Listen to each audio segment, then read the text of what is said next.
Hey everybody, this is Alex Merced from alexmercedcoder.com, and in this video what I want to do is talk about just sort of the basics of thinking programmatically. Well, first we're going to solve a problem and kind of do it sort of the long, not super programmatic way, and then go from there and say how can I make this more programmatic? Okay, so for example, let's say I want to create a function for the purpose of taking this array, so const r equals 1, 2, 3. I want to take this array and add all the items together.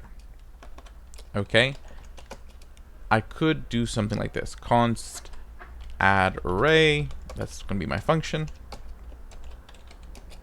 Just write a standard arrow function, and I could do something like this. I could say let result, meaning I'm going to create a variable for my result, and then I'm going to say result equals r0 plus r1, meaning adding the first two items in the array. Then I'm going to take that result and do this a real long way. Okay, result plus, and make that the result plus the third item in the array, so r2, and then I can return the result. Okay, and then technically I've done the thing.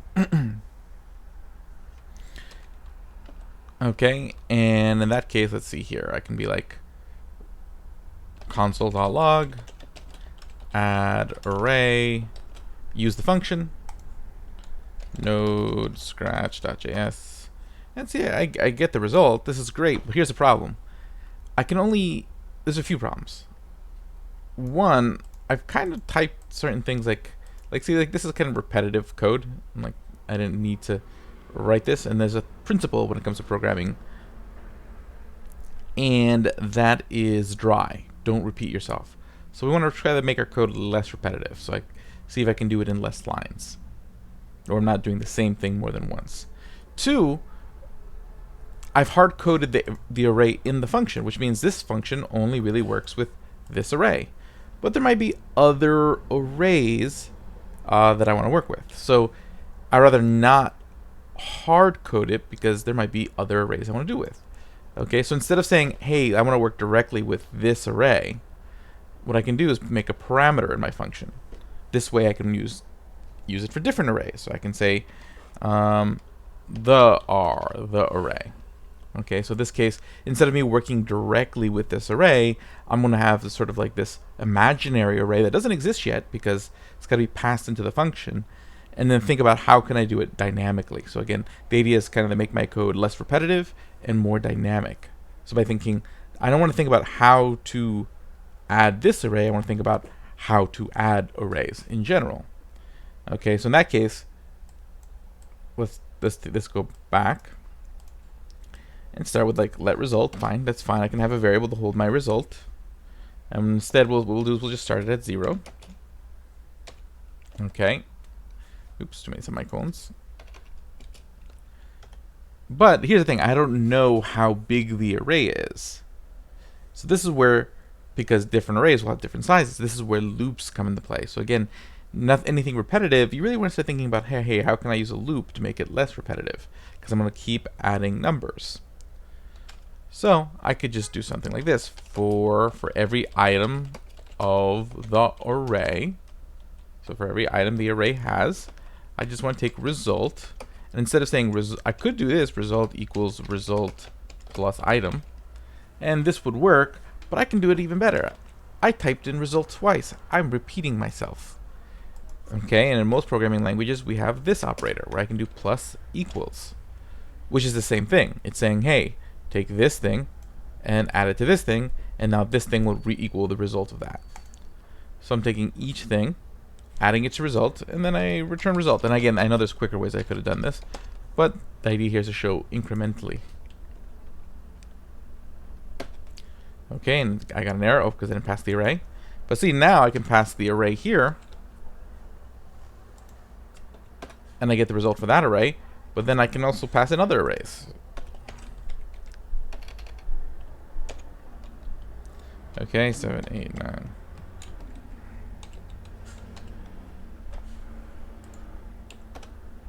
So now, see, I have a function that can take any array of numbers and add them together. Okay, and it doesn't even have to be 3 numbers. So if I were to add a few more numbers here, okay, regardless of how many numbers I add, it's going to be able to take this array and add up all of its individual parts. Actually, it would even work with strings. I could do something like this. The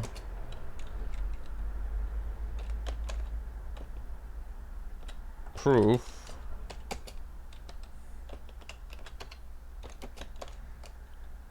is in the pudding. Okay. Let's say I get the proof is in the pudding, although this is where starting with that 0 kind of doesn't pay off. So let's see what happens if I don't start with the 0.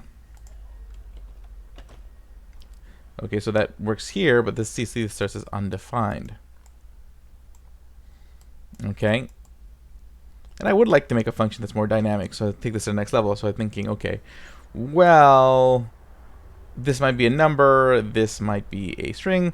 So what we can do is something like this. Okay, now we're going, it's really extending the use of this function. We could be like, if we'll test like the very first item in the array, because we're going to assume that the whole array is of similar types. So they're either all strings, they're all numbers, they're all booleans. So I can do something like this, like if the R0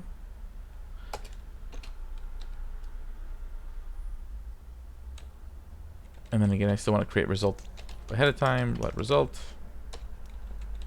the R0. So if the type of the R0 equals number, then result equals 0. And else, because I want to write an if for every possible scenario, so we'll keep it simple, else result equals an empty string. Okay, and then looks like I did this. Okay, I'll hit save here, so that way Prettier comes in and fixes it up a little bit. And now, see, now it works. So see, now I can take any array of strings and any array of numbers and add them together. And see, with this one function, now I don't have to sit there and rewrite all this logic every time. And that's the beauty. So things you're going to be doing many times, write a function. But then even inside that function, think about what things really need to be defined. Like, so for example, I want this function to work with different arrays, so I pass the arrays a parameter. So that way I can use different arrays every time I use the function. Okay. Instead of adding each thing numerically, because there could be a dynamic length of the array, some arrays are shorter or longer, what I do is I use a loop. Okay, and in this case I use a for-of loop, which kind of automatically works over the length of an array. But if I wanted to be fancier, or like, have a little bit more flexible of a structure, I could have done a standard for loop and done something like this, like I, let I equal 0, long as I is less than the array's length.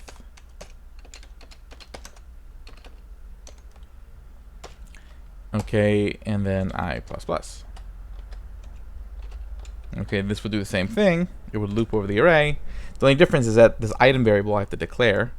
So I would just sit there and say item const item equals the array, and then whichever item, depending on the loop we're on. So I. Okay, because again, I is going up every time this thing loops, so I can slowly iterate through each item in the array. I could do that. I could use a for each. There's the array functions. Like really, the shortest way I could have done this would have been something like this. I could have done this in one line, but then now we're getting away from like thinking programmatically than just being comfortable with sort of what the language tools are. Because in this case, I could have used some of the array methods built into the language and done something like this: the r dot reduce, and then passed in a function that's like accumulator item And then each time around, we just take the accumulator plus the item. And then let's start the count at, oops, let me go back a little bit. I just realized that I do want to keep a little bit of what I had before.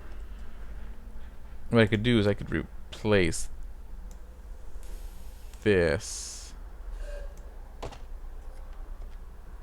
The reason I'm gonna still want this, actually, we can make that less too. Let's really just make this one line. Hey, I'll even get rid of these curly brackets.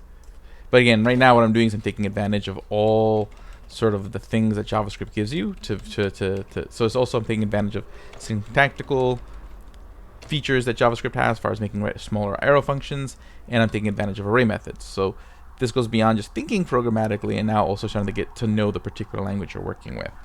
So the r dot reduce, so basically since I took off the curly brackets, it's now an implied return, so it's going to imply return the result of this reduce. And since there's only one parameter, I don't need the parentheses, so it's just less keystrokes. If you hear the sirens, I do live in Brooklyn. It's loud. Okay, in Brooklyn. But hopefully I'll be in Florida in the coming months. Okay, the r dot reduce, the accumulator item. And then what I really want to do is take the accumulator and add the item each time around. And now for the starting value, what we'll do is here we'll do the r, I'll use a ternary operator, r.0, we'll say the type of, so basically the same expression we had before. If it equals number, then the count should start at 0. If it's not a number, then the count starts with an empty string. Okay, and there we go. This is literally the same function, but like, see, now I got it like very, very succinct. Okay, and let me hit save for prettier to make it a little bit prettier. Okay, but now here's the problem. This is more succinct, but this is also a little bit harder to read. Okay, so you know, you pick and choose your battles. Succinct isn't always ideal. Again, I just want to show you that it could be done. So if I run this function, I see I get the same result. Essentially what's happening is that the reduce is running this cumulative loop through the function that's kind of adding each number based on this function I passed it, and then this is telling me what the starting number is for that loop. So that's cool. With that, that's really one of the covers. So again, the basic concepts here are dry, don't repeat yourself. Again, think of things that don't need to be defined. Like, that's why it's good to write a lot of your things in functions, because in functions you can have sort of placeholders, those parameters, to replace things that you may not necessarily know yet, or maybe different on different situations, so you don't have to repeat yourself. So you see I can use this add array function over and over again. Okay. And just to go over some other principles you should be aware of, just things you should think of when programming, is one, keep it simple. Okay, just because you want to build, like, everyone wants to build something complex and crazy, but always start simple. Start with the simplest thing first. Okay, so for example, in that function, first thing I did is I just kind of did it the long way. Then I went back and then also, like, adding the feature of, like, being able to handle strings, I added that after the fact. First I just did it for numbers. So always just keep it simple first and keep expanding the functionality from there. It's a lot easier than thinking, hey, I have these 10 things I want to do and just trying to do them up front. Write dry code, as we discussed, don't repeat yourself. So using functions, thinking through what should be a parameter, like basically thinking of what you're trying to do as a formula, and be like, first think about how you would do it and what are the things in what you would do that can be variables. Like, what are the things that, hey, you know what can be an X, what can be a Y in the how that I do something. Okay, so OpenClose, this principle is like, basically, if you're building like a library, what you want to do is, your goal is to make something that doesn't need to be changed, but can be extended. This is not particularly important if you're a newer programmer. But the idea is like if you make a function, and this is why like the array methods are so great, is that you don't need to modify the functions themselves. Since the function takes another function, you can extend what the function does and customize that function to your specific use case.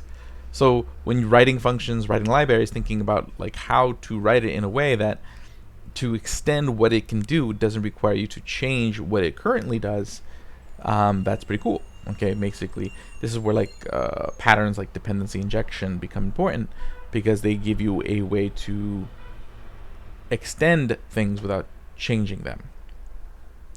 Composition over inheritance. This is a debate that people have. I do agree that composition is better than inheritance, but it's just basically the difference in how you construct objects in programming. This is the whole idea that instead of taking an inheritance approach where one object inherits from another, so maybe you have like, a class called planes. Actually, I don't know enough about planes. We'll say a class called Pokemon, and then from Pokemon you inherit Pikachu, okay, and then so forth, okay, and that's how you construct an individual Pikachu. That's fine, but here's the thing. Pikachu may have lightning powers, and then but the Pokemon, the general Pokemon class doesn't have lightning powers, and there's other Pokemon with lightning powers, and now you'll have to rewrite those lightning powers. So it would have been better if you had like a bunch of like Build-A-Bear type pieces, like lightning powers, fire powers, and you just sprinkle them in as needed into the different types of objects. So again, here, like, notice the difference here is that when you're doing composition, you can assemble multiple paths versus inheritance where there's only like one path. It would start with animal and go to bird, versus like saying, hey, we have water animals and flying animals, and we'll give both of these abilities to this particular animal. And you can construct a duck. This is a pretty advanced concept, so if this doesn't like fully sit right now, and in some languages it makes a little bit more sense than others, as far as the way they're built. But yeah, in the sense, like, I generally would prefer, especially depending on how complex your objects are, composition over inheritance. Single responsibility. Okay, it's better to make a function that does one thing than a function that does many things. So for example, like this, I was able to get into one line, but really it does two things. It adds numbers and loops over an array. Okay, and that's where like this reduce function does. See, this reduce function does one thing. It loops over the array and kind of gives you the structure for a cumulative process. But then see, instead of me making one big function, like that's the beauty of like functions like reduce, instead of having one big function that handles one situation, this function just does a part. It does one thing. It does the looping. It gives you like this sort of like template. And then you inject another function, and then this function really only does one thing. Like, what's this function do? It just adds two things. That's really all this is. This is just saying this plus this. So this function does one thing, and then I wrap it in this function that does another thing, and I get the thing that I wanted done. So the idea is being able to break up your functions into smaller, simpler functions, and then you can mix and match them and use them inside of each other to create more complex processes. One is going to make your code more organized and better. Okay. Also, it's like just harder to read like really long, complicated functions. Separation of concerns. This is why like MVC is so important. So the idea is like to break apart the different parts of your applications into different sort of categories. So MVC, which is a very popular architecture, the idea is that your application needs to have data. So we break up the data into models, sort of where we define our types of data. Those models need to be displayed to an end user. So those are our views. So we have like all our coding logic relating to views, and then we have controllers, which are the connectors, which say, okay, hey, these models will be displayed in these particular views when these particular requests come in. So you have these three categories of like what your app does, and your code would go in like different folders and be kind of separated, so that way you know, hey, if I need to edit the model functionality, I go to the model functionality. And it just kind of helps because everyone knows where certain parts of the code will be. You aren't going to need it. Okay, the idea here is don't go out of your way to put extra stuff. Okay, think about what your app needs. okay, what your app needs. So for example, if I am building a filling up your gas tank app, okay, or basically an app that says, okay, here's where the nearest gas station is. Okay, build that. You might start thinking, well, what else would be a cool feature? Maybe it'd be cool if, like they can tell you what the pricing is or where the nearest police station is. These are all maybe fun features, but don't just start adding stuff, and don't build out functions that you don't need yet. Okay, so a lot of times people will sit there and start writing code that they think they might need in the future. It's like, oh, let me write a function to loop over an array. Let me write a function to generate a random number. But you don't need it yet, and you may not need it. And now you've written code you do not need. Okay? So, one, don't add stuff to your program that's not necessary. Keep it simple. But two, don't write code you don't need yet. Okay? You aren't going to need it. Okay? There's a good chance you aren't going to need it. So focus on the current problem in front of you, code for that, test it, then move on. Document your code, write lots of comments.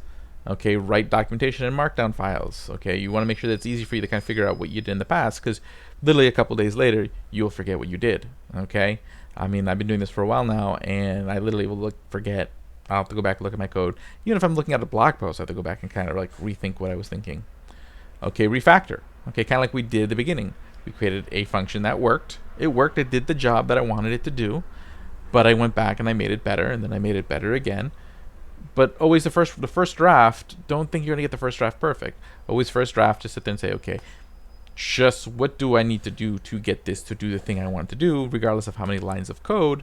Then you can go back and refactor. And then again, if you're talking about like interviews, chances are if you take your time, write the function and then refactor it a few times to show that you can think through different versions of it, that's going to be much more impressive to an interviewer than you trying to nail it in the most succinct, unreadable way possible first.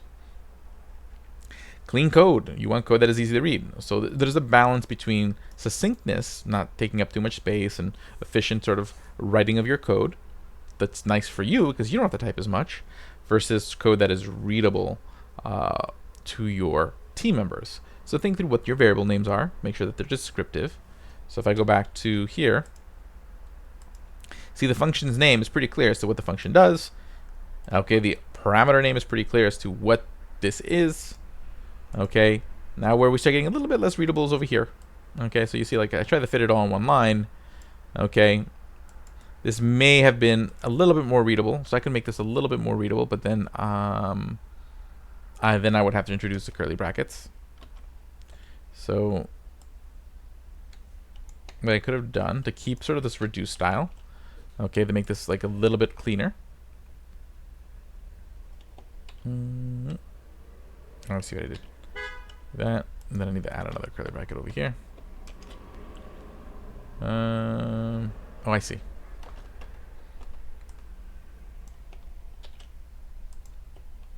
Okay. So then what I would do is I would remove this from here, because this part, unless you know what I'm doing, is kind of hard to read. Keep that there. That would put like a comment, putting like, okay, set start of the count. Okay, and I would like const start equals. Then put that expression in there.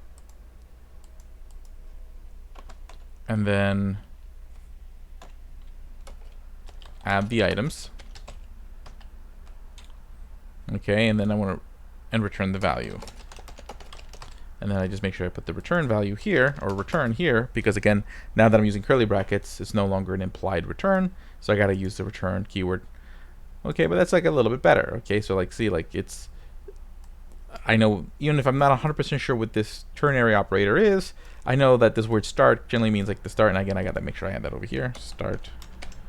Okay, so this is like the start of the count, so it's going to start counting at this number. And I know that this is supposed to add the items to the return, so even if you're not familiar with the reduce function, you know at least what the intention of this line is. So you can kind of like be like, okay, well, this is the array, so this must be some method of the array. I don't know what reduce does per se, but it's taking a function. Okay, I'm assuming item means an item from the array, so it's adding an item from the array from this ACK number. So this must be some sort of running total, and I'm assuming it's going to start at this number because it says this is the start of the count. So then it's going to start at this number, keep adding the items, and then I'm going to return that value. Okay. And see, like, that's a little bit it's still a lot more succinct than what we did. This is still has the flexibility, but still, again, a lot more readable. So again, because of my variable names, because of my function name, because of my parameter names, because of my comments, and again, I didn't go overboard with the comments. I didn't write a paragraph here, just something that kind of declares the intention of the line. And again, you don't have to do that for every line. Take a look at the line and kind of assess its readability. Like, again, because I'm using things like ternary operators and higher order functions, which again allow me to write a lot less code, but can sometimes be a little terse to read, I added the comments for somebody who may not be as comfortable with higher order functions or ternary operators. Okay, so like, and again, applying all these principles takes time, but if you think all this through, practice, like, just practice doing like small functions and writing them out and making sure that they work, and you'll see that it gets easier.